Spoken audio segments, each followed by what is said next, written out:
조국혁신당 조국 대표 아들의 허위 인턴 확인서 발급과 관련해 허위 사실을 공표한 혐의로 재판에 넘겨진 최강욱 전 의원이 항소심에서도 벌금형을 선고받았습니다.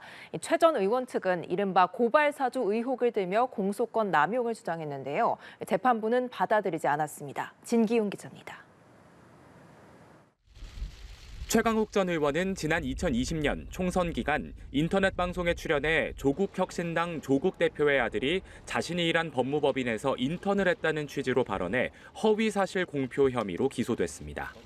1심은 최 전 의원의 공직선거법 위반 혐의에 대해 유죄를 선고하며 벌금 80만 원을 선고했습니다. 2심의 판단도 같았습니다. 항소심 재판부는 조 대표 아들이 실제로 인턴 활동을 하지 않아 최 전 의원의 발언이 허위라고 봤습니다. 항소심에선 고발 사주 의혹이 새로운 쟁점으로 떠오르기도 했습니다. 지난 2020년 총선을 앞두고 검찰이 최 전 의원과 유시민 전 노무현재단 이사장 등 범야권 인사에 대한 고발을 사주했다는 건데 최 전 의원 측이 항소심에서 이 고발 사주로 고발을 당했다며 검찰의 공소권 남용을 주장한 겁니다. 재판부는 고발 사주 의혹의 사실 확인을 위해 재판을 1년 넘게 멈추기도 했는데 결국 이 주장을 받아들이지 않았습니다.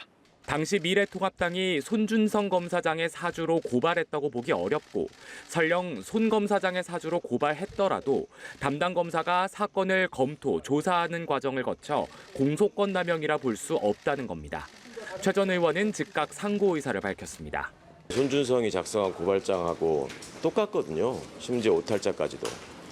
그런데 그게 관련이 없다라고 얘기하는 게 저는 이 재판부가 도대체 무슨 생각을 하시는지 도저히 이해할 수가 없고.